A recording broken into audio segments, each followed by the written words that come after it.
It didn't start with a scream. The morning the world learned Ozzy Osbourne was gone, the sound wasn't loud at all. It was the kind of hush that makes you hold your breath without meaning to. For more than 50 years, his voice didn't only shake arenas. It steadied people who felt like life was shaking them. He was the riot and the remedy. Somewhere in that quiet, one ache cut deeper than the rest. Sharon knew both versions of him. The storm on stage, and the man who whispered, "I'm trying," when the cameras left. This isn't the myth with tidy edges. This is the human story of a man who screamed to stay alive. And meant it. He didn't leave in a blaze of pyrotechnics or a headline he could outlaugh. He left the same way the truest moments always arrive. Simply, honestly, without asking permission. The shock hit millions at once. In kitchens, in cars, on sidewalks where a familiar chorus came from a phone and made a stranger stop walking. People didn't just remember the shows, they remembered the nights his songs turned down, the panic long enough to breathe. The black-clad kid who grew up in a strict home, the parent who kept a job but kept a secret fear, the veteran trying to sleep while the mind kept marching, the misfit who felt too loud for one world and not loud enough for another. Ozzy's voice didn't judge any of them. It told them they were not alone. A stadium of open sky, a throne built more out of stubbornness than steel. He couldn't pace like he used to. He didn't have to. His eyes did the walking. The crowd didn't show up for nostalgia. They came to return something, every ounce of courage his noise gave them when it counted. He gripped the mic the way you grip a railing in a storm. The first note rolled out. Not perfect, not polished, just honest, and the place erupted like relief. You could see it in faces up front and far back. The look people wear when something they feared was gone shows up for them one more time. Every chorus felt like paying a debt he loved owing. The wave at the end wasn't grand. It didn't need to be. Everyone understood a quiet code. This was the last one. He knew the name for it, decades ago, and told the world years later. It bent his balance, smudged his handwriting, turned stairs into hills. Days arrived in mixed boxes. One good morning, two rough afternoons. One night that asked for patience. You don't think you have. Then came the fall that woke old injuries. Surgeries that stacked like chapters no one wants to read. And long, boring hours, where the bravest act is trying again tomorrow. Some days his hands shook. Some days his voice did.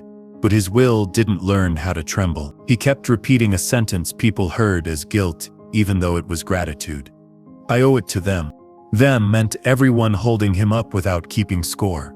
Fans who steadied him with volume, kids who grew into adults with his songs still in their pockets, and a woman who learned how to be both shield and sword. Pain tested him. It never got publishing rights to his life. Row houses, tight money, a head full of noise that didn't fit in classrooms. Trouble nipped at his heels. He didn't walk into destiny wearing a tailored grin.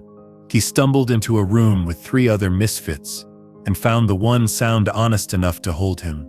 It wasn't pretty. It wasn't meant to be. It was true. The riffs didn't ask for permission. They built a door and dared you to kick it open. People called it heavy. He called it home. Inside that volume, a skinny lad who didn't fit anywhere finally fit somewhere. The world drew a line between music and mayhem. He crossed it and called it Tuesday. Those early shows weren't polished. They were a negotiation with chaos. And when the first records landed, they didn't slip into culture. They cracked it. A whole crowd of people who felt pushed to the edges finally heard a voice that lived there on purpose. It's easy to laugh at the wild stories when you're not the one paying for them. There were nights when shock swallowed the song. He did the dumb thing you can't undo. He scared people who loved him, and people who didn't. The worst moments stuck like gum to a boot. But here's the part cheap headlines miss. He changed. He apologized when he should. He took the hit when it was his turn. He stopped pretending the wreckage didn't cost anything, and started respecting the bill. The truth is simple and tender. A man can be both the cautionary tale and the one who hands you the map out. A lot of love stories are quiet. This one learned how to shout and whisper at the same time. When the body started charging interest on every success, Sharon turned stubbornness into a system. She fortified the road around him and called it a moving city. New bands found their first big stage there, and 1,000 kids saw a future where the loud could also be home. Later, she put the family on a couch and let the world watch. Not to sell scandal, but to show the joke behind the growl, the soft behind the stage snarl, the ordinary behind the legend. Fame got weird. Love didn't.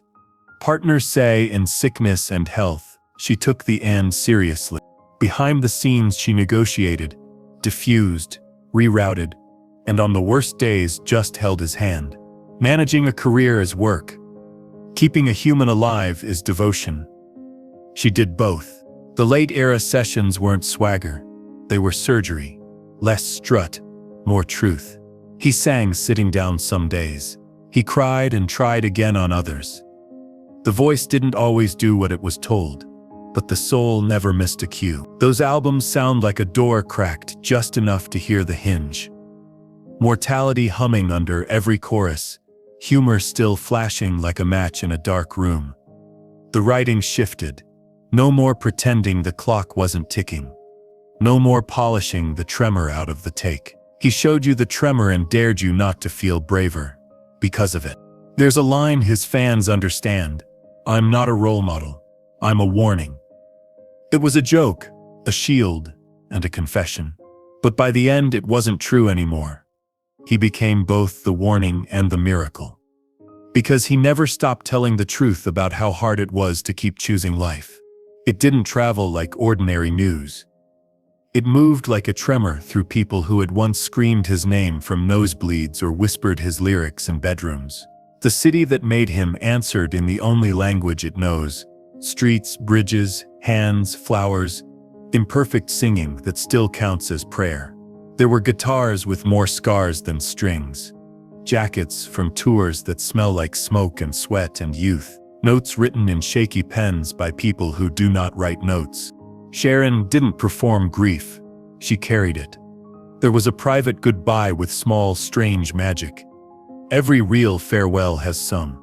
A page that doesn't want to stay put. Sunlight that finds the right face at the right moment. A joke that shouldn't be funny, but is. The kind of grace that makes you say okay, even when you don't feel okay at all. People keep trying to pack legacy into museums. Ozzy's doesn't fit behind glass. It lives in everyday acts you would miss if you blinked. The kid who turns the volume up one click higher than what the world says is polite. The nurse who hums a chorus to calm a room. The parent who finally tells a teenager, "You're not broken. You're loud. Use it." Bands born long after the first riff still carry a piece of his permission. You don't have to be pretty to be true. And there's a reason his catalog keeps rescuing people on ugly afternoons. Those songs weren't written to impress a scene. They were written to survive one more round. He didn't offer perfection. He offered honesty. Honesty ages better than any sound.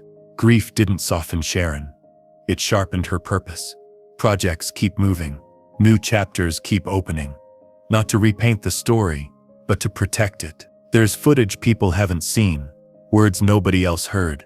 Ordinary moments that prove the legend was also a husband who remembered the punchline, a dad who laughed when the dog stole breakfast, a man who tried over and over to be better than the person he used to be. None of it is tidy, all of it is real.